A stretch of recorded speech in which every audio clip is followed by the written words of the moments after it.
Coucou tout le monde, j'espère que vous allez bien. Aujourd'hui je vous retrouve dans la vidéo de dimanche et j'ai décidé de vous parler du sujet suivant, est-ce que l'on peut être heureux seul? Avant de commencer, je voulais vous expliquer brièvement pourquoi j'ai choisi ce thème, tout simplement parce que j'avais vu une des vidéos d'une youtubeuse que j'apprécie énormément. Et en fait, ça m'avait tiqueté, je me suis dit pourquoi pas faire une vidéo parce que dans celle que j'avais regardée, en fait, elle faisait brièvement allusion. Elle disait en fait qu'elle envisageait son avenir seule et elle était persuadée d'être heureuse comme ça. Donc moi, je me suis dit, est-ce que c'est vraiment possible? Déjà, premièrement. Et deuxièmement, comment on peut être autant persuadé comme ça?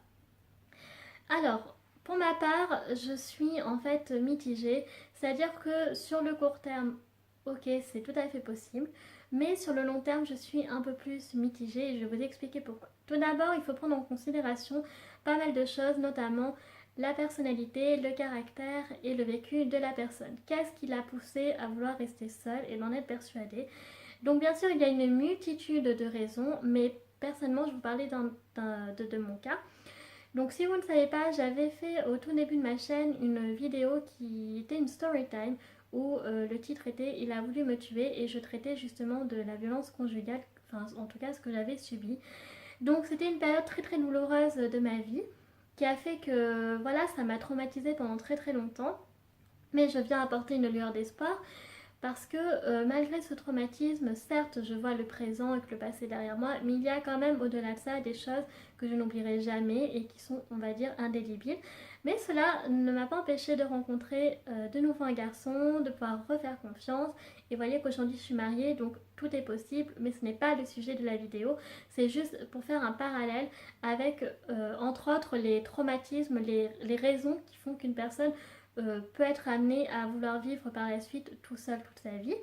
Après, il n'y a pas forcément que les violences conjugales qui concernent bien entendu les femmes comme les hommes. Il peut y avoir aussi un divorce, une rupture qui s'est très mal déroulée, etc.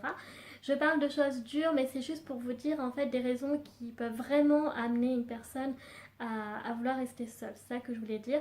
Et par rapport au titre de la vidéo, je ne l'ai peut-être pas précisé, mais je parlais sur le long terme, tout simplement.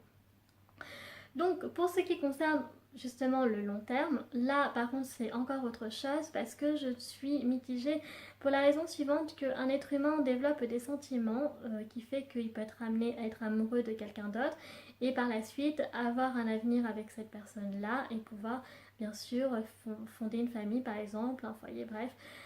On va dire la frise chronologique logique de l'être humain. Après, encore une fois, il y a des personnes qui ça ne les embête pas de rester seules. Mais je trouve que rester isolé, de ne pas rencontrer quelqu'un, je trouve ça, on va dire un petit peu, je trouve que c'est pas une très bonne chose en fait. Parce que c'est bien que l'être humain soit dans une société où il est en fait, il s'intègre, qu'il arrive à rencontrer des gens, à discuter tout ça. Je pense que justement si on a envie de rester seul, c'est que justement on a un blocage en fait avec les autres et donc ce n'est pas forcément bon. Après, aussi ce que je voulais dire, c'est que le fait sur le long terme de rester seul, on peut en fait manquer des événements qui peuvent être marquants dans la vie en fait à deux, par exemple comme vivre en couple ou avoir un enfant, se marier ou se paxer, etc. Des choses que finalement on vit à deux et qui sont propres en fait au couple. Parce que bien sûr, on peut être très bien entouré de sa famille, de ses amis ou de ses collègues, mais il y a une barrière, si vous voulez, entre l'amour et l'amitié, et il y a des événements que l'on ne peut vivre qu'en couple et pas dans le cadre de l'amitié. Et c'est pour ça qu'en fait, je trouve ça dommage qu'une personne veuille rester toute sa vie seule.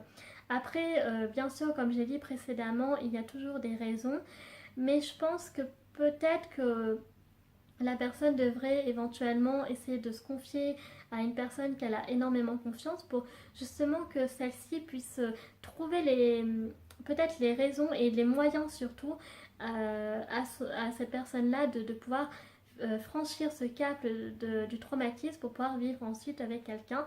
Bien sûr, on ne force pas les gens, on est d'accord là-dessus, mais je trouve ça un petit peu dommage. C'est vrai que comme je vous l'ai dit, il y a des personnes qui s'en fichent, qui ne veulent pas avoir d'enfants, mais au moins ne serait-ce que le couple, parce que vous voyez, il y a quelque chose que j'ai oublié de vous dire, on peut très bien être en couple et être heureux sans forcément vivre ensemble. Ce que je veux dire, c'est que tout est possible. Seulement, c'est que quand on veut vivre, on a décidé de vivre sa vie tout seul, euh, je trouve ça un petit peu dommage en fait de manquer des événements qu'après on peut regretter, c'est ça que je voulais dire. Donc pour résumer, sur le court terme c'est tout à fait possible parce que voilà, il y a des traumatismes on va dire éphémères qui peuvent permettre justement de remonter la pente plus facilement, et par contre il y a des traumatismes qui sont beaucoup plus longs pardon, à cicatriser, et c'est là que par contre il faut se confier à une personne qui est on va dire agréée qui est compétente pour s'occuper de vous. Euh, Après, bien sûr, c'est un choix qui regarde chacun, mais c'est vrai que c'est un petit peu, on va dire, un petit peu dommage. Et encore une fois, je dis que de rester seul, par contre, ça, j'en suis persuadée, tout le long de sa vie, c'est pas bon signe, c'est que ça cache quelque chose de grave. Enfin, pas de grave, mais d'inquiétant, et voire même de malsain finalement.